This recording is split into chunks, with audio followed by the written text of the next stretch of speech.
Good morning ਬੇਟਾ। ਅੱਜ ਆਪਾਂ ਇੰਗਲੈਂਡ ਦੀ ਜਿਹੜੀ ਹੈ ਪਾਰਟੀ ਆ ਕੰਜ਼ਰਵੇਟਿਵ ਪਾਰਟੀ ਪੜਾਂਗੇ। ਠੀਕ ਆ, ਦੋ ਪਾਰਟੀਆਂ ਸੁਣੀਆਂ ਨਾ, ਲਿਬਰਲ ਪਾਰਟੀ ਤੇ ਕੰਜ਼ਰਵੇਟਿਵ ਪਾਰਟੀ। ਅੱਜ ਕੰਜ਼ਰਵੇਟਿਵ ਪਾਰਟੀ ਦੀ ਜਿਹੜੇ ਹੈਗੇ ਆ ਉਹਦਾ ਸੰਗਠਨ ਕੀ ਆ, ਉਹਦੇ ਪ੍ਰੋਗਰਾਮ ਕੀ ਆ, ਜਾਂ ਉਸ ਦੀ ਵਿਚਾਰਧਾਰਾ ਕੀ ਆ। ਫਸਟ ਆਫ ਆਲ ਪਹਿਲਾਂ ਉਹਦਾ ਆਪਾਂ ਇਤਿਹਾਸ ਬਾਰੇ ਫਿਰ ਨਜ਼ਰ ਮਾਰਾਂਗੇ। ਆਪਾਂ ਜਿਵੇਂ ਪਿਛਲੀ ਵੀਡੀਓ 'ਚ ਪੜ੍ਹਿਆ ਸੀ ਕਿ ਜਿਹੜੀ ਕੰਜ਼ਰਵੇਟਿਵ ਪਾਰਟੀ ਆ ਉਹਦਾ ਇਤਿਹਾਸ ਉਨਾ ਹੀ ਪੁਰਾਣਾ ਵਾ ਜਦੋਂ ਕਿ ਇਹਦਾ ਦਲ ਬਣਨਾ ਉੱਥੇ ਰਾਣੀ ਦਲ ਬਣਨੇ ਸ਼ੁਰੂ ਹੋਏ ਸੀ।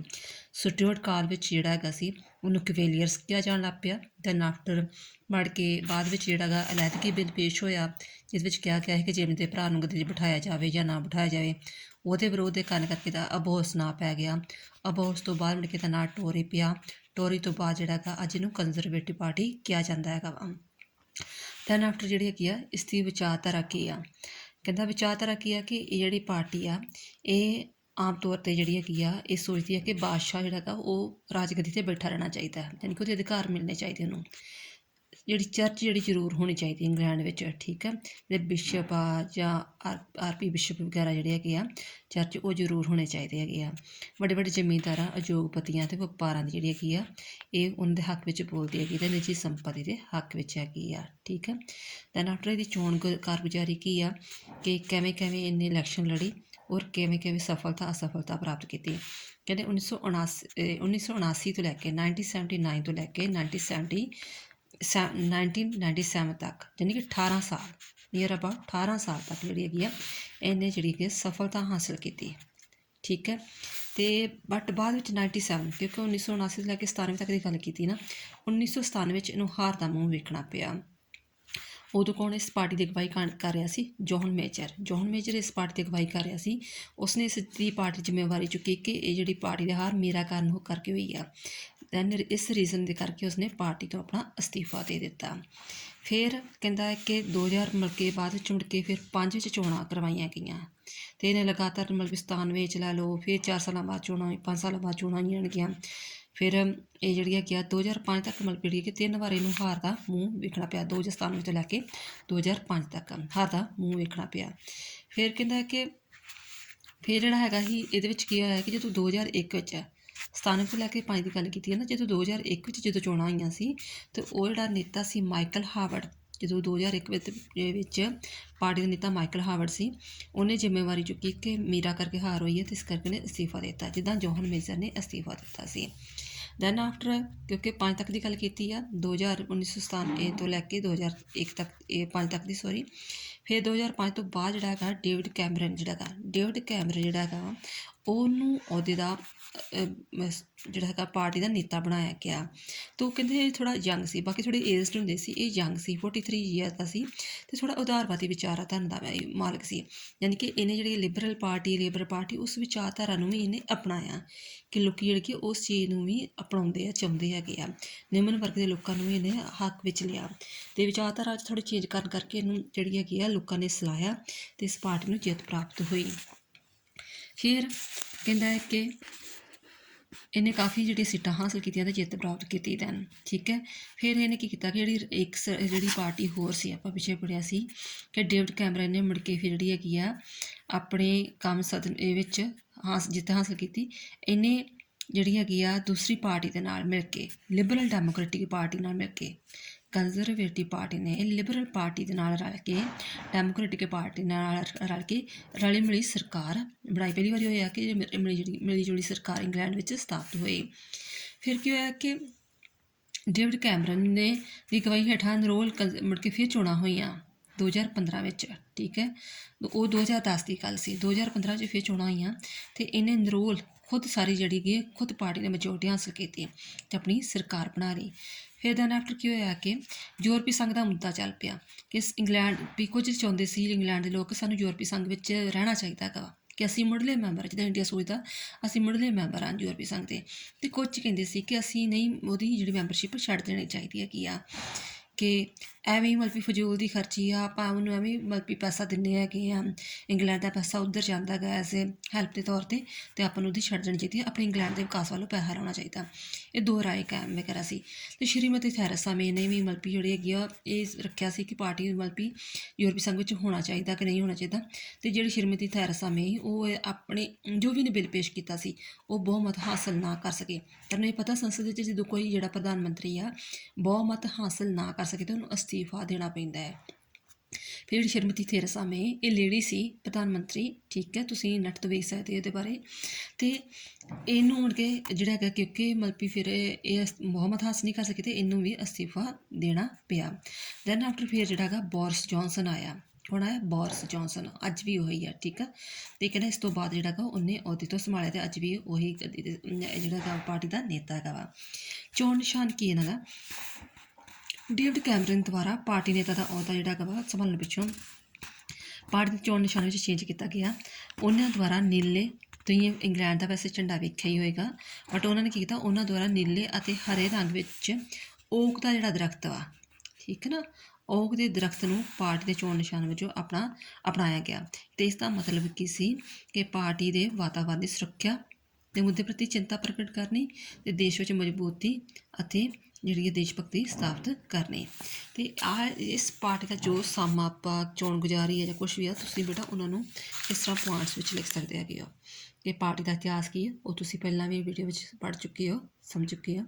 ਵਿਚਾਰਧਾਰਾ ਕਿਹੜੀ ਹੈਗੀ ਆ, ਚੋਣ ਦੀ ਕਾਰਗੁਜ਼ਾਰੀ ਕਿਵੇਂ ਰਹੀ ਆ, ਅਤੇ ਇਹਨਾਂ ਦੇ ਕਿਹੜੇ ਪ੍ਰਧਾਨ ਮੰਤਰੀ ਆਏ ਆ, ਠੀਕ ਹੈ।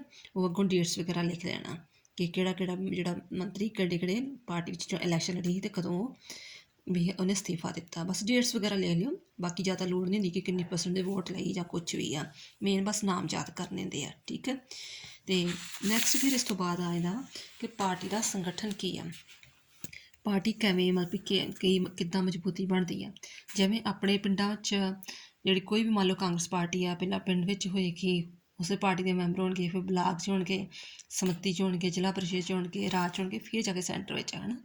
ਇਸੇ ਤਰ੍ਹਾਂ 1 ਬਾਏ 1 ਚੱਲਦੇ ਸਟੈਪ। ਅਤੇ ਇੰਗਲੈਂਡ ਵਿੱਚ ਇਹੋ ਸਿਸਟਮ ਆ। ਪਹਿਲਾਂ ਸਭ ਤੋਂ ਪਹਿਲਾਂ ਦਾ ਗਰਾਊਂਡ ਲੈਵਲ ਆਉਂਦਾ ਹੈਗਾ ਬੇਟਾ, ਸਥਾਨਕ ਕੰਜ਼ਰਵੇਟਿਵ ਸੰਘ। ਕਹਿੰਦਾ ਕਿ ਸਭ ਤੋਂ ਛੋਟੀ ਇਕਾਈ ਆ, ਠੀਕ ਹੈ ਨਾ। ਜਿਵੇਂ ਆਪਣੇ ਪਿੰਡ ਦੇ ਸਰਪੰਚਾਂ ਦੀ ਇਕਾਈ ਹੁੰਦੀ ਸਭ ਤੋਂ ਛੋਟੀ, ਇਹਨਾਂ ਦੀ ਸਭ ਤੋਂ ਛੋਟੀ ਇਕਾਈ ਹੈਗੀ ਆ। ਅਤੇ ਸੰਸਦ ਦੇ ਹਰ ਚੋਣ ਖੇਤਰ ਵਿੱਚ ਸੰਘ ਪਾਏ ਜਾਂਦੇ ਹੈਗੇ ਆ। ਅਤੇ ਹਰ ਸਥਾਨਕ ਸੰਘ ਦਾ ਇੱਕ ਪ੍ਰਧਾਨ ਹੁੰਦਾ ਹੈ। ਇਹੋ ਬਸ ਮੇਨ ਚੀਜ਼ ਯਾਦ ਕਰਨੀ ਆ, ਇਹ ਸਭ ਤੋਂ ਛੋਟੀ ਇਕਾਈ ਹੈਗੀ ਆ। ਇਸ ਵਿੱਚ ਜਿਹੜੇ ਕਿ ਸੰਘ ਪਾਏ ਜਾਂਦੇ ਆ ਤਾਂ ਇੱਕ ਪ੍ਰਧਾਨ ਹੁੰਦਾ, 3 ਉਪ ਪ੍ਰਧਾਨ ਹੁੰਦੇ ਆ, 1 ਸਕੱਤਰ ਹੁੰਦਾ, 1 ਖਜ਼ਾਨਚੀ ਹੁੰਦਾ ਵਾ, ਠੀਕ ਆ। ਅਤੇ ਬਸ ਇਹਨਾਂ ਦਾ ਕੀ ਕੰਮ ਹੁੰਦਾ ਕਿ ਆਪਣੀ ਚੋਣ ਖੇਤਰ ਵਿੱਚ ਉਹਨਾਂ ਨੂੰ ਸਹੂਲਤਾਂ ਪ੍ਰਦਾਨ ਕਰਦੇ ਆ ਜਾਂ ਪੈਸਾ ਇਕੱਠਾ ਕਰਦੇ ਆ। ਨੈਕਸਟ ਖੇਤਰੀ ਪਰਿਸ਼ਦ।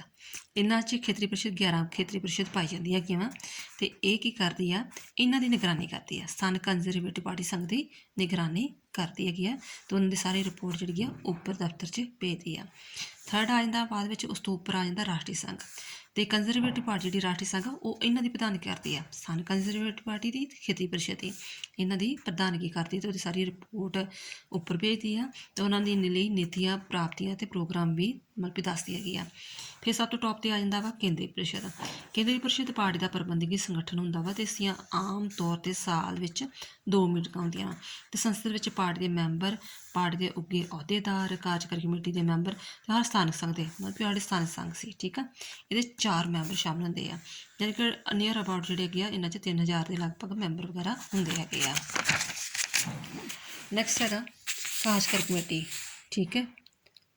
ਕਹਿੰਦਾ ਅਸਲ ਵਿੱਚ ਕਾਰਜਕਾਰੀ ਕਮੇਟੀ ਕੀ ਕਰਦੀ ਆ, ਪਾਰਟੀ ਦਾ ਪ੍ਰਬੰਧ ਚਲਾਉਂਦੀ ਆ। ਅਤੇ ਇਸ ਦੇ ਲਗਭਗ ਹਰ ਮਹੀਨੇ ਮੀਟਿੰਗ ਹੁੰਦੀ ਰਹਿੰਦੀ ਆ। ਅਤੇ ਇਹਦੇ ਵਿੱਚ ਘੱਟੋ ਘੱਟ 150 ਮੈਂਬਰ ਵਗੈਰਾ ਹੁੰਦੇ ਆ। ਨੈਕਸਟ ਹੈਗਾ ਕੇਂਦਰੀ ਦਫ਼ਤਰ। ਕਹਿੰਦਾ ਪਾਰਟੀ ਦਾ ਇੱਕ ਦਫ਼ਤਰ ਹੁੰਦਾ ਹੈ, ਹਰ ਇੱਕ ਪਾਰਟੀ ਦਾ ਦਫ਼ਤਰ ਹੁੰਦਾ ਹੈਗਾ ਵਾ, ਇਹਦਾ ਵੀ ਜਿਸ ਤਰ੍ਹਾਂ ਦਫ਼ਤਰ ਹੁੰਦਾ ਹੈ ਉਹ ਦਫ਼ਤਰ ਵਿੱਚ ਆਪਣੇ ਕੰਮ ਕਰਦੇ ਆ। ਅਤੇ ਕੰਜ਼ਰਵੇਟਿਵ ਪਾਰਟੀ ਦਾ ਦਫ਼ਤਰ ਬਣਾਇਆ ਜਾਂਦਾ 32 ਸਮਿਥ ਸਕੁਏਅਰ ਲੰਡਨ, ਇਹ ਤਾਂ ਆ ਗਿਆ ਉਹਦਾ ਸੰਗਠਨ, ਠੀਕ ਹੈ। ਨੈਕਸਟ ਆ ਗਿਆ ਨੀਤੀਆਂ ਅਤੇ ਪ੍ਰੋਗਰਾਮ। ਨੀਤੀਆਂ ਅਤੇ ਪ੍ਰੋਗਰਾਮ ਜਿਹੜੀਆਂ ਹੈਗੀਆਂ ਵਾ ਉਹ ਕੰਜ਼ਰਵੇਟਿਵ ਪਾਰਟੀ, ਲਿਬਰਲ ਪਾਰਟੀ ਦੇ ਸੇਮ ਹੀ ਆ, ਠੀਕ ਆ। ਕਹਿੰਦਾ ਕਿ ਉਹ ਇਤਿਹਾਸ ਫਿਰ ਉਹ ਦੁਬਾਰਾ ਦੱਸਣਾ ਜੋ ਤੁਸੀਂ ਪਿੱਛੇ ਪੜ੍ਹਿਆ ਸੀ ਕਿ 12 ਦਸੰਬਰ 2019 ਨੂੰ ਕੰਜ਼ਰਵੇਟਿਵ ਪਾਰਟੀ ਦੁਆਰਾ ਯੂਰਪੀ ਸੰਘ ਨੂੰ ਛੱਡੇ ਜਾਣ ਦੇ ਮੁੱਦੇ ਨੂੰ ਆਧਾਰ ਬਣਾ ਕੇ ਕਾਮਨ ਸਤਹ ਦੀਆਂ ਚੋਣਾਂ ਲੜੀਆਂ ਗਈਆਂ ਤੇ ਇਹਨਾਂ ਚੋਣਾਂ ਵਿੱਚ ਪਾਰਟੀ ਨੇਤਾ ਬੋਰਿਸ ਜੌਨਸਨ ਦੁਆਰਾ ਵਾਅਦਾ ਕੀਤਾ ਗਿਆ ਕਿ ਸੱਤਾ ਵਿੱਚ ਜਦੋਂ ਅਸੀਂ ਆ ਜਾਵਾਂਗੇ ਤੇ ਉਹ ਯੂਰਪੀ ਸੰਘ ਦੇ ਨੇਤਾਵਾਂ ਨਾਲ ਨਵਾਂ ਸਮਝੌਤਾ ਕਰਨਗੇ। ਠੀਕ ਹੈ, ਇਹ ਚੀਜ਼ ਉਹਨਾਂ ਨੇ ਕੀਤੀ ਸੀ ਤੇ ਸਮੱਸਿਆ ਵਗੈਰਾ ਦਾ ਹੱਲ ਜਿਹੜੀਆਂ ਵੀ ਹੈਗੇ ਕਰਨਗੇ। ਮਤਲਬ ਕਿ ਮੈਕਸੀਮਮ ਨਿਚੋੜ ਕੀ ਇਹਨਾਂ ਦਾ ਕਿ ਇਹਨਾਂ ਦੀ ਕਿਹੜੀ ਨੀਤੀਆਂ ਅਪਣਾਈਆਂ ਆਰਥਿਕ ਸੁਧਾਰ। ਪਾਰਟੀ ਕਹਿੰਦਾ ਮਹਿਸੂਸ ਕਰਦੀ ਹੈਗੀ ਆ ਕਿ ਜਿਹੜੀ ਉਹਨੂੰ ਹਮੇਸ਼ਾ ਇੱਕ ਪਾਰਟੀ ਦੂਜੀ ਪਾਰਟੀ ਨੂੰ ਬਲੇਮ ਕਰਦੀ ਆ, ਜਿਹੜੀ ਮਾੜੀ ਕਾਰਗੁਜ਼ਾਰੀ ਆ ਜਾਂ ਮਤਲਬ ਕਿ ਉੱਥੇ ਅਨੁਸ਼ਾਸਨ ਭੰਗ ਹੋ ਰਿਹਾ ਜਾਂ ਕੁਛ ਵੀ ਆ। ਅਤੇ ਕਹਿੰਦਾ ਜਿਹੜੀ ਕੰਜ਼ਰਵੇਟਿਵ ਪਾਰਟੀ ਆ ਉਹ ਲਿਬਰ ਪਾਰਟੀ 'ਤੇ ਸਾਰਾ ਇਲਜ਼ਾਮ ਠੋਕਦੀ ਆ ਕਿ ਅਰਥ ਵਿਵਸਥਾ ਸਾਡੀ ਇੰਗਲੈਂਡ ਦੀ ਕਿਉਂ ਮਾੜੀ ਹੋ ਰਹੀ ਆ, ਕਿ ਲੇਬਰ ਪਾਰਟੀ ਨੇ ਇਹੋ ਜਿਹੀਆਂ ਨੀਤੀਆਂ ਅਪਣਾਈਆਂ ਕਿ ਜਿਹਦਾ ਕਰਕੇ ਇੰਗਲੈਂਡ ਦੀ ਅਰਥ ਵਿਵਸਥਾ ਖਰਾਬ ਹੋ ਗਈ ਹੈ। ਉਹਨੇ ਐਵੇਂ ਫਜ਼ੂਲ ਦੀ ਖਰਚੀ ਜਿਹੜੀ ਹੈਗੀ ਹੈ ਜ਼ਿਆਦਾ ਵਧਾ ਦਿੱਤੀ ਸੀ। ਠੀਕ ਆ, ਅਤੇ ਇਸ ਕਰਕੇ ਜਿਹੜਾ ਸਾਡੇ ਦੇਸ਼ ਨੂੰ 163 ਬਿਲੀਅਨ ਜਿਹੜਾ ਪਾਉਂਡ ਵਾ ਉਹਦਾ ਘਾਟਾ ਪਿਆ। ਠੀਕ ਹੈ, ਬਸ ਇਹ ਚੀਜ਼ ਵਗੈਰਾ। ਅਤੇ ਜਦੋਂ ਅਸੀਂ ਆਵਾਂਗੇ ਸਾਡੀ ਜਿਹੜੀ ਪਾਰਟੀ ਆਰਥਿਕ ਵਿੱਚ ਸੁਧਾਰ ਕਰੇਗੀ। ਨੈਕਸਟ ਹੈ ਬੱਚਿਆਂ ਦੀ ਦੇਖਭਾਲ ਦੇ ਸਕੂਲਾਂ 'ਚ ਸ਼ਾਸਨ। ਕਹਿੰਦਾ ਕਿ ਮਤਲਬ ਕਿ ਉਹ ਬੱਚਿਆਂ ਦੀ ਦੇਖਭਾਲ 'ਚ ਸ਼ਾਸਨ ਵਿੱਚ ਮਤਲਬ ਕਿ ਉਹਦੀ ਧਿਆਨ ਦੇਵੇ ਕਿ 5 ਸਾਲ ਤੱਕ ਦੇ ਬੱਚਿਆਂ ਦੀ ਉਮਰ ਦੇ ਬੱਚਿਆਂ ਲਈ ਜਿਹੜੀ ਹੈਗੀ ਆ ਪ੍ਰਤੀ ਬੱਚਾ ਹਫ਼ਤਾ ਜਿਹੜਾ ਹੈਗਾ 50 ਪਾਉਂਡ ਦਿੱਤਾ ਜਾਏਗਾ। ਹਰ ਇੱਕ ਜਿਹੜਾ ਤੁਹਾਨੂੰ ਪਤਾ ਜਿਹੜੇ ਵੀ ਫੋਰਨ ਵਿੱਚ ਬੱਚੇ ਹੁੰਦੇ ਉਹਨਾਂ ਨੂੰ ਸਰਕਾਰ ਸਹੂਲਤਾਂ ਦਿੰਦੀ ਆ। ਤੁਹਾਨੂੰ ਕਿਹਾ ਵੀ ਹਰੇਕ ਬੱਚੇ ਨੂੰ ਜਿਹੜਾ ਹੈਗਾ 50 ਪਾਉਂਡ ਵਗੈਰਾ ਤੱਕ ਖਰਚਾ ਦਿੱਤਾ ਜਾਏਗਾ। ਇਸ ਤੋਂ ਇਲਾਵਾ ਕਿ ਉਹਨਾਂ ਨੇ ਸਕੂਲ ਦੀ ਵਿੱਚ ਡਿਸਿਪਲਿਨ ਕਾਇਮ ਕਰ ਲਈ। ਉਹਨਾਂ ਨੇ ਕਿਹਾ ਕਿ ਹੈਡ ਮਾਸਟਰ ਨੂੰ ਥੋੜ੍ਹੀ ਜਿਹੀ ਖੁੱਲ੍ਹ ਦਿੱਤੀ ਜਾਏਗੀ ਕਿ ਉਹ ਬੱਚਿਆਂ ਨੂੰ ਮਤਲਬ ਕਿ ਐਡਮਿਸ਼ਨ ਦੇ ਸਕਦੇ ਆ, ਉਹਨੂੰ ਕਲਾਸ ਸਕੂਲ ਵਿੱਚੋਂ ਕੱਢ ਸਕਦੇ ਜੇਕਰ ਉਹ ਅਨੁਸ਼ਾਸਨ ਭੰਗ ਕਰਦੇ ਆ, ਕਿਉਂਕਿ ਉਹ ਸੋਚਦੇ ਆ ਕਿ ਉੱਥੇ ਸਾਡੇ ਸਕੂਲਾਂ ਵਿੱਚ ਇੰਗਲੈਂਡ ਦੇ ਸਕੂਲਾਂ 'ਚ ਬਹੁਤ ਜ਼ਿਆਦਾ ਹੁੱਲੜਬਾਜ਼ੀ ਹੋਣੀ ਸ਼ੁਰੂ ਹੋ ਗਈ ਆ, ਇਨਡਿਸਿਪਲਿਨ ਬਹੁਤ ਕ੍ਰੀਏਟ ਹੋਣ ਲੱਗ ਪਿਆ ਵਾ। ਇਸ ਕਰਕੇ ਉਹ ਹੈਡ ਮਾਸਟਰ ਨੂੰ ਪਾਵਰ ਦੇਣਗੇ ਕਿ ਉਹ ਉਹਨਾਂ 'ਚ ਡਿਸਿਪਲਿਨ ਕ੍ਰੀਏਟ ਕਰ ਸਕਣ, ਦਾ ਰਿਜ਼ਲਟ ਵਧੀਆ ਲਿਆ ਸਕਣ। ਇਮਤਿਹਾਨਾਂ ਨੂੰ ਸੋਚਿਆ ਕਿ ਉਹ ਵਧੇਰੇ ਪਾਰਦਰਸ਼ੀ ਲਿਆਉਣਗੇ, ਕਿ ਉਹਦੇ 'ਚ ਚੀਟਿੰਗ ਕੇਸ ਘੱਟ ਜਾਣਗੇ ਅਤੇ ਮਾਂ ਬਾਪ ਨੂੰ ਉਤਸ਼ਾਹਿਤ ਕੀਤਾ ਜਾਏਗਾ ਕਿ ਬੱਚਿਆਂ ਨੂੰ ਵੱਧ ਤੋਂ ਵੱਧ ਪੜ੍ਹਾਇਆ ਜਾਵੇ, ਕਿਉਂਕਿ ਬੱਚਿਆਂ ਦਾ ਜਿਹੜਾ ਹੈਗਾ ਵਾ ਪੜ੍ਹਨ ਵਿੱਚ ਇੰਟਰਸਟ ਘੱਟਦਾ ਜਾ ਰਿਹਾ ਹੈਗਾ ਵਾ, ਅਤੇ ਉਹਨਾਂ ਨੂੰ ਇਨਕਰੇਜ ਕੀਤਾ ਜਾਏਗਾ। ਨੈਕਸਟ ਹੈਗਾ ਵਧੀਆ ਸਿਹਤ ਦੀ ਦੇਖਭਾਲ ਅਤੇ ਸਾਫ਼ ਸੁਥਰੇ ਹਸਪਤਾਲ। ਪਾਰਟੀ ਮੰਨਦੀ ਹੈ ਕਿ ਹਰ ਵਿਅਕਤੀ ਨੂੰ ਵਧੀਆ ਸਿਹਤ ਸਹੂਲਤਾਂ ਦੇਣੀਆਂ ਚਾਹੀਦੀਆਂ ਹੈਗੀਆਂ ਵਾ। ਇਸ ਲਈ ਪਾਰਟੀ ਜਿਹੜੀ ਹੈਗੀ ਆ ਰਾਸ਼ਟਰੀ ਸਿਹਤ ਸੇਵਾ ਜਿਹੜੀ ਹੈਗੀ ਆ ਉਹ ਕਹਿੰਦੇ ਆ ਵੀ ਉਹਨੂੰ ਸੁਧਾਰ ਕਰਨ ਕਰੇਗੀ। NHS ਵਗੈਰਾ ਲਈ ਵਧੇਰੇ ਧਨ ਦੀ ਵਿਵਸਥਾ ਕਰੇਗੀ, ਹੋਰ ਜਿਹੜੀਆਂ ਮੈਡੀਕਲ ਸਹੂਲਤਾਂ ਦੇਵੇਗੀ। ਨੈਕਸਟ ਹੈ ਸੁਰੱਖਿਆ ਸਮਾਜ ਅਤੇ ਵਧੇਰੇ ਪੁਲਿਸ। ਕਹਿੰਦਾ ਕਿ ਮਤਲਬ ਉਹ ਇੰਗਲੈਂਡ ਦੀ ਸਰਕਾਰ ਮੰਨਦੀ ਹੈ ਕਿ ਸਾਡੇ ਵਿੱਚ ਜਿਹੜੇ ਹੈਗੇ ਆ ਵਾਰਦਾਤਾਂ ਬਹੁਤ ਹੋਣ ਲੱਗ ਪਈਆਂ ਵਾ, ਚੋਰੀ ਚੱਕੀ ਬਹੁਤ ਜ਼ਿਆਦਾ ਹੋਣ ਲੱਗ ਪਿਆ ਵਾ, ਉਹ ਸ਼ਾਸਨ ਕੰਟਰੋਲ ਤੋਂ ਬਾਹਰ ਹੋਣ ਲੱਗ ਪਿਆ। ਇਸ ਕਰਕੇ ਅਸੀਂ ਵੱਧ ਤੋਂ ਵੱਧ ਹੋਰ ਪੁਲਿਸ ਜਿਹੜੀ ਹੈਗੀ ਸਥਾਪਿਤ ਕਰਾਂਗੇ ਅਤੇ ਸਮਾਜ ਵਿੱਚ ਜਿਹੜਾ ਹੈਗਾ ਵਾ ਹੋਰ ਇਨਡਿਸਿਪਲਿਨ ਕ੍ਰੀਏਟ ਕਰਕੇ ਦੇਵਾਂਗੇ, ਕਾਨੂੰਨ ਬਣਾਵਾਂਗੇ, ਢੁੱਕਵੇਂ ਕਾਨੂੰਨ ਬਣਾਵਾਂਗੇ ਤਾਂ ਜੋ ਜਿਹੜਾ ਹੈਗਾ ਵਾ ਇੰਗਲੈਂਡ ਦਾ ਜਿਹੜਾ ਪ੍ਰਸ਼ਾਸਨ ਆ ਉਹ ਸਹੀ ਤਰ੍ਹਾਂ ਚੱਲ ਸਕੇ। ਜਿਹੜਾ ਕੋਈ ਕਾਨੂੰਨ ਤੋੜੇਗਾ ਉਹਨੂੰ ਪੂਰੀ ਤਰ੍ਹਾਂ ਸਜ਼ਾ ਮਿਲੇਗੀ। ਨੈਕਸਟ ਹੈ ਸੁਰੱਖਿਅਤ ਸਰਹੱਦਾਂ ਅਤੇ ਨਿਰੰਤਰ ਆਵਾਸ, ਵੀ ਲੋਕੀ ਗੈਰ ਕਾਨੂੰਨੀ ਤਰੀਕੇ ਦੇ ਨਾਲ ਇੰਗਲੈਂਡ ਵਿੱਚ ਪ੍ਰਵੇਸ਼ ਨਾ ਕਰ ਸਕਣ। ਠੀਕ ਆ, ਉਸ ਲਈ ਜਿਹੜੀ ਹੈਗੀ ਹੋਰ ਕਾਨੂੰਨ ਸਖਤ ਬਣਾਇਆ ਜਾਊਗਾ। ਕਹਿੰਦਾ ਪਾਰਟੀ ਦਾ ਵਿਸ਼ਵਾਸ ਹੈ ਕਿ ਬਰਤਾਨੀਆ ਨੂੰ ਆਵਾਸ ਯਾਨੀ ਕਿ ਇਮੀਗ੍ਰੇਸ਼ਨ ਤੋਂ ਬਹੁਤ ਜ਼ਿਆਦਾ ਲਾਭ ਹੋਇਆ, ਪਰੰਤੂ ਆਵਾਸ ਨੂੰ ਸਹੀ ਬਣਾਉਣਾ ਚਾਹੀਦਾ ਹੈ। ਠੀਕ ਹੈ, ਲਗਭਗ 1,50,000 ਲੋਕ ਹਰ ਸਾਲ ਬਰਤਾਨੀਆ ਵਿੱਚ ਆ ਜਾਂਦੇ ਆ ਅਤੇ ਉਹਨਾਂ ਵਿਸ਼ਵਾਸ ਕਰਦੇ ਕਿ ਸਾਡਾ ਸ਼ਰਨ ਦੇਣ ਦਾ ਪ੍ਰਬੰਧ ਵੀ ਠੀਕ ਨਹੀਂ ਹੈਗਾ, ਕਿਉਂਕਿ ਇਸ ਰਾਹੀਂ ਗੈਰ ਕਾਨੂੰਨੀ ਤੱਤਾਂ ਦੇ ਪ੍ਰਵੇਸ਼ ਨੂੰ ਸ਼ਾਮਿਲ ਦੀ ਗੈਰ ਕਾਨੂੰਨੀ ਯਾਨੀ ਕਿ ਕੋਈ ਡਰੱਗਸ ਵੇਚੇਗਾ, ਅੱਤਵਾਦ ਨੂੰ ਵਧਾਏਗਾ, ਜੇ ਉਹਨਾਂ ਦਾ ਮਤਲਬ ਇਮੀਗ੍ਰੇਸ਼ਨ ਸਹੀ ਨਹੀਂ ਹੋਏਗਾ, ਗੈਰ ਕਾਨੂੰਨੀ ਤਰੀਕੇ ਨਾਲ ਆਏਗਾ, ਸਾਨੂੰ ਨਹੀਂ ਪਤਾ ਲੱਗੇਗਾ ਕੌਣ ਡਰੱਗਸ ਫੈਲਾ ਰਿਹਾ, ਕੌਣ ਮਿਲੀਟੈਂਟਸ ਵਗੈਰਾ, ਅਤੇ ਉਹਨਾਂ ਦਾ ਜਿਹੜਾ ਸਹੀ ਪ੍ਰਬੰਧ ਕੀਤਾ ਜਾਵੇਗਾ। ਠੀਕ ਆ, ਇਸ ਲਈ ਉਹ ਬ੍ਰਿਟਿਸ਼ ਬਾਰਡਰ ਕੰਟਰੋਲ ਪੁਲਿਸ ਦੀ ਸਥਾਪਨਾ ਕਰੇਗੀ। ਨੈਕਸਟ ਹੈ ਜ਼ਿੰਮੇਵਾਰ ਪ੍ਰਬੰਧ। ਕਹਿੰਦਾ ਜ਼ਿੰਮੇਦਾਰੀ ਚੰਗੇ ਪ੍ਰਬੰਧ ਅਤੇ ਸਵਸਥ ਲੋਕਤੰਤਰ ਦਾ ਆਧਾਰ ਹੁੰਦਾ ਹੈ। ਅਤੇ ਡੇਵਿਡ ਕੈਮਰਨ ਨੇ ਕਿਹਾ ਵਾ ਕਿ ਜਿਹੜੇ ਮੰਤਰੀ ਆਪਣੀ ਜ਼ਿੰਮੇਵਾਰੀ ਨੂੰ ਠੀਕ ਤਰ੍ਹਾਂ ਨਹੀਂ ਨਿਭਾਉਣਗੇ ਉਹਨਾਂ ਨੂੰ ਮੈਂ ਰੈਸੀਗਨੇਸ਼ਨ ਯਾਨੀ ਕਿ ਰਿਜ਼ਾਈਨ ਕਰਨ ਲਈ ਕਹਾਂਗਾ, ਵੀ ਅਸਤੀਫਾ ਦੇ ਦਿਓ ਤੁਸੀਂ ਜੇ ਤੁਸੀਂ ਕੰਮ ਨਹੀਂ ਸਹੀ ਕਰਦੇ। ਅਤੇ ਕਹਿੰਦਾ ਕਿ ਪਾਰਟੀ ਦਾ ਵਿਸ਼ਵਾਸ ਹੈ ਕਿ ਜਦੋਂ ਗੋਰਡਨ ਬਰਾਊਨ ਯਾਨੀ ਕਿ ਦੂਜੀ ਪਾਰਟੀ 'ਤੇ ਬਲੇਮ ਕਰ ਰਿਹਾ, ਅਤੇ ਉਦੋਂ ਜਦੋਂ ਸਰਕਾਰ ਬਣੀ ਸੀ ਅਤੇ ਸਰਕਾਰ ਜਿਹੜਾ ਹੈਗਾ ਸੀ ਮਤਲਬ ਸਾਡੇ ਦੇਸ਼ ਵਿੱਚ ਜਿਹੜਾ ਇਨਡਿਸਿਪਲਿਨ ਬਹੁਤ ਜ਼ਿਆਦਾ ਕ੍ਰੀਏਟ ਹੋਇਆ, ਅਤੇ ਅਸੀਂ ਉਹ ਚੀਜ਼ ਨਹੀਂ ਕਰਾਂਗੇ, ਅਸੀਂ ਉਸ 'ਚ ਸੁਧਾਰ ਕਰਾਂਗੇ। ਨੈਕਸਟ ਹੈ ਇਸ ਲਈ ਉਹ ਇੱਕ ਕਾਨੂੰਨ ਵੀ ਲੈ ਕੇ ਆਉਣਾ ਚਾਹੁੰਦਾ ਹੈਗਾ ਵਾ ਫਸਟ ਪਾਸਟ ਪੋਸਟ ਸਿਸਟਮ। ਠੀਕ ਹੈ, first past post system. Next ਹੈਗਾ ਸਥਾਨਕ ਸਰਕਾਰਾਂ ਨੂੰ ਵਧੇਰੇ ਖੁਦ ਮੁਖਤਿਆਰੀ। ਠੀਕ ਹੈ, ਜਿਵੇਂ ਆਪਣੀਆਂ ਮਤਲਬ ਕਿ ਆਪਣੀ ਇੱਕ ਜਿੱਦਾਂ ਸੈਂਟਰ ਸਰਕਾਰ ਮੋਦੀ ਦੀ, ਅਤੇ ਪੰਜਾਬ ਹਰਿਆਣੇ ਰਾਜਸਥਾਨ 'ਚ ਵੱਖਰੀ ਸਰਕਾਰਾਂ ਇਸ ਤਰ੍ਹਾਂ ਚਾਹੁੰਦੇ ਆ ਕਿ ਸਥਾਨਕ ਸਰਕਾਰਾਂ ਨੂੰ ਵਧੇਰੇ ਖੁਦ ਮੁਖਤਿਆਰੀ ਦਿੱਤੀ ਜਾਵੇਗੀ। ਕਹਿੰਦਾ ਕਿ ਉਹਨਾਂ ਦਾ ਵਿਸ਼ਵਾਸ ਹੈ ਕਿ ਲੇਬਰ ਪਾਰਟੀ ਦੇ ਦੌਰਾਨ ਜਿਹੜੀ ਹੈਗੀ ਆ ਜਿਹੜੀ ਸਥਾਨਕ ਸਰਕਾਰਾਂ ਸੀ ਉਹਨਾਂ ਦੀ ਆਜ਼ਾਦੀ ਘਟੀ ਆ, ਕਿਉਂਕਿ ਸਾਰਾ ਕੰਟਰੋਲ ਜਿਹੜਾ ਹੈਗਾ ਸੈਂਟਰ ਵਾਲੀ ਸਰਕਾਰ ਦੇ ਕੋਲ ਆ ਗਿਆ, ਤੇ ਉਹਨਾਂ ਦੀ ਆਜ਼ਾਦੀ ਘਟਾਈ ਆ, ਤੇ ਅਸੀਂ ਉਹਨਾਂ ਨੂੰ ਵੱਧ ਤੋਂ ਵੱਧ ਆਜ਼ਾਦੀ ਦੇਵਾਂਗੇ ਤਾਂ ਜੋ ਆਪਣਾ ਪ੍ਰਬੰਧ ਸਹੀ ਤਰ੍ਹਾਂ ਚਲਾ ਸਕਣ। ਨੈਕਸਟ ਹੈਗਾ ਟਰਾਂਸਪੋਰਟ ਦੇ ਸਾਧਨ। ਕਹਿੰਦਾ ਕਿ ਟਰਾਂਸਪੋਰਟ ਸਾਧਨ ਨੂੰ ਜਿਹੜਾ ਕਿ ਸਹੀ ਕੀਤਾ ਜਾਵੇਗਾ, ਜਿਹੜਾ ਸੜਕਾਂ ਉਹਨਾਂ ਦਾ ਆਧੁਨਿਕੀਕਰਨ ਕੀਤਾ ਜਾਵੇਗਾ, ਕੈਮਰੇ ਸਪੀਡ ਕੈਮਰੇ ਲਗਾਏ ਜਾਣਗੇ। ਬਾਹਰ ਸਿਸਟਮ ਹੁੰਦਾ ਹੈ ਕਿ ਤੁਹਾਡੀ ਜਿਹੜੀ ਹੈਗੀ ਆ ਗੱਡੀਆਂ ਦੀ, ਜੇ ਤੁਸੀਂ ਮਤਲਬ ਵੀ ਇੱਕ ਹੁੰਦਾ ਵਾ ਕਿ 40 ਦੀ ਸਪੀਡ 'ਤੇ ਜਾਣਾ ਜਾਂ 50 ਦੇ, ਇਨ ਕੇਸ ਤੁਸੀਂ ਭੁੱਲ ਭੁਲੇਖੇ ਵੀ 40 ਤੋਂ ਗਾਂਹ 50 ਸਪੀਡ 'ਤੇ ਕਰ ਲਿਆ, ਤੇ ਔਨਲਾਈਨ ਹੀ ਤੁਹਾਡੇ ਜਿਹੜੇ ਖਾਤੇ ਵਿੱਚੋਂ ਜਿਹੜੇ ਹੈਗੇ ਪੈਸੇ ਆਪਣੇ ਆਪ ਹੀ ਕੱਟੇ ਜਾਣਗੇ, ਤੋਂ ਸਪੀਡ ਕੈਮਰੇ ਲੱਗਣਗੇ। ਠੀਕ ਹੈ, ਉਹ ਤੁਹਾਡਾ ਸਾਰਾ ਸਿਸਟਮ ਵਗੈਰਾ ਕੀਤਾ ਜਾਊਗਾ। ਯਾਤਾਯਾਤ ਦੇ ਸਾਧਨ। ਵਾਤਾਵਰਨ ਦੀ ਸੁਰੱਖਿਆ। ਕਹਿੰਦਾ ਪਾਰਟੀ ਦੁਆਰਾ ਜਿਹੜਾ ਹੈਗਾ ਵਾ ਵਾਤਾਵਰਨ ਦੀ ਸੁਰੱਖਿਆ ਵੱਲ ਵੀ ਬਹੁਤ ਜ਼ਿਆਦਾ ਚਿੰਤਤ ਹੈਗੀ ਆ, ਇਸ ਲਈ ਉਹ ਜਿਹੜਾ ਗਿਆ ਹਰੀਆਂ ਪੱਟੀਆਂ ਸਥਾਪਿਤ ਕਰਨ ਦੀ ਕੋਸ਼ਿਸ਼ ਕਰੇਗੀ। ਠੀਕ ਹੈ, ਤੇ HFC ਦੇ ਪ੍ਰਯੋਗ 'ਤੇ ਪਾਬੰਦੀ ਅਤੇ ਅਜਿਹੀਆਂ ਕਾਰਾਂ ਜਿਹੜੀਆਂ ਕਿ ਘੱਟ ਤੋਂ ਘੱਟ ਧੂੰਆਂ ਛੱਡਣ ਦੇ ਨਿਰਮਾਣ ਨੂੰ ਉਤਸ਼ਾਹਿਤ ਕਰੇਗੀ। ਕਾਰਬਨ ਕਹਿੰਦਾ ਫਿਰ ਜਿਹੜੀ ਹੈਗੀ ਆ ਇਹ ਜਿਹੜੀ ਉਡਾਨ ਪੱਟੀ ਆ, ਤੀਜੀ ਉਡਾਨ ਪੱਟੀ, ਉਹਨਾਂ ਦਾ ਇੱਕ ਮੁੱਦਾ ਹੈ ਕੋਈ ਚੱਲਦਾ ਪਿਆ, ਉਹਦੇ ਵਿਰੁੱਧ ਵਾ ਗਈ ਆ ਤੀਜੀ ਉਡਾਨ ਪੱਟੀ ਦੇ, ਵੀ ਉਹ ਕਹਿੰਦੇ ਵੀ ਇੰਨੇ ਜਹਾਜ਼ ਵਗੈਰਾ ਇੰਨੇ ਏਅਰਪੋਰਟਸ ਵਗੈਰਾ ਨਹੀਂ ਬਣਾਉਣੇ ਚਾਹੀਦੇ ਗੇ, ਇਹਨਾਂ ਹੋਰ ਸਾਡੇ ਦੇਸ਼ ਜਿਹੜੇ ਆ ਆਸਮਾਨ ਵਿੱਚ ਪੋਲੂਸ਼ਨ ਫੈਲਦਾ। ਅਤੇ ਉਹ ਕਹਿੰਦਾ ਹੈ ਇੱਕ ਲੰਡਨ ਸ਼ਹਿਰ ਨੂੰ ਹੀਥਰ ਹਵਾਈ ਅੱਡੇ ਨਾਲ ਜੋੜਨ ਲਈ ਤੇਜ਼ ਸਪੀਡ ਵਾਲੀ ਮੈਟਰੋ ਰੇਲ ਚਲਾਈ ਜਾਵੇਗੀ। ਨੈਕਸਟ ਹੈ ਰਾਸ਼ਟਰ ਦੀ ਸੁਤੰਤਰਤਾ ਦੀ ਰਾਖੀ। ਪਾਰਟੀ ਵਿਸ਼ਵਾਸ ਕਰਦੀ ਹੈ ਕਿ ਬਰਤਾਨੀਆ ਦੀ ਸੰਸਾਰ ਵਿੱਚ ਵਿਸ਼ੇਸ਼ ਭੂਮਿਕਾ ਹੈ। ਬਰਤਾਨੀਆ ਦੀ ਉਹ ਆਪਣੇ ਆਪ ਨੂੰ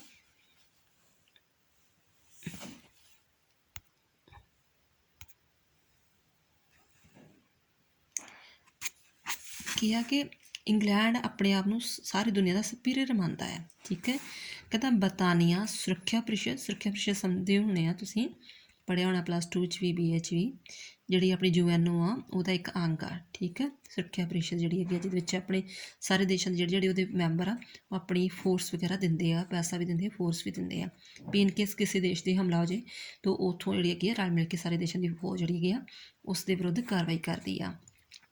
ਬਰਤਾਨੀਆ ਸੁਰੱਖਿਆ ਪ੍ਰੀਸ਼ਦ ਦਾ ਸਥਾਈ ਮੈਂਬਰ ਆ, ਤੁਹਾਨੂੰ ਪਤਾ ਨਾ 5 ਮੈਂਬਰ ਨਾਲ ਸਥਾਈ ਮੈਂਬਰ ਆ, 5 ਮੈਂਬਰ ਨੇ, ਉਹਦੇ ਵਿੱਚ ਇੰਗਲੈਂਡ ਵੀ ਹੈਗਾ ਵਾ, ਅਮਰੀਕਾ, ਫਰਾਂਸ ਅਤੇ ਇੰਗਲੈਂਡ, ਫਰਾਂਸ, ਅਮਰੀਕਾ, ਰਸ਼ੀਆ। ਠੀਕ ਹੈ, 4-5 ਇਸ ਦਾ 5 ਉਹਦੇ ਸਥਾਈ ਮੈਂਬਰ ਆ, ਜਿਨ੍ਹਾਂ ਕੋਲ ਵੀਟੋ ਪਾਵਰ ਵਗੈਰਾ ਹੈਗੀ ਆ, ਉਹ ਵੀ ਹੈਗਾ ਵਾ, ਇਹ ਸਥਾਈ ਮੈਂਬਰ ਵਾ।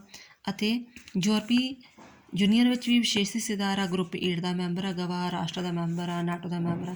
ਤਾਂ ਉਹ ਚਾਹੁੰਦਾ ਵਾ ਕਿ ਮੈਂ ਇਸੇ ਤਰ੍ਹਾਂ ਹੀ ਉਹਦੇ ਵਿੱਚ ਕਿਰਿਆਸ਼ੀਲ ਭੂਮਿਕਾ ਨਿਭਾ ਸਕਾਂ, ਕਿ ਮੈਂ ਵੱਧ ਤੋਂ ਵੱਧ ਕੰਮ ਕਰਾਂ ਤਾਂ ਜੋ ਮੇਰੀ ਦੁਨੀਆ 'ਚ ਹੋਰ ਇਮੇਜ ਉੱਪਰ ਜਾਵੇ।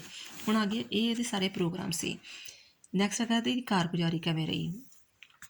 ਆਪਾਂ ਜਾਣਦੇ ਕਿ ਬਰਤਾਨੀਆ ਵਿੱਚ ਕਾਫੀ ਲੰਮੇ ਸਮੇਂ ਤੱਕ ਜਿਹੜੀ ਹੈ ਕੰਜ਼ਰਵੇਟਿਵ ਪਾਰਟੀ ਦਾ ਚੱਲ ਰਹੀ, ਵੀ ਜਦੋਂ ਦਾ 1400 ਸਾਲ ਦਾ ਸ਼ਾਸਨ ਸਟਾਰਟ ਹੋਇਆ ਇਹਨਾਂ ਦਾ, ਉਦੋਂ ਦੀ ਪਾਰਟੀ ਸ਼ੁਰੂ ਆ ਰਹੀ ਹੈ।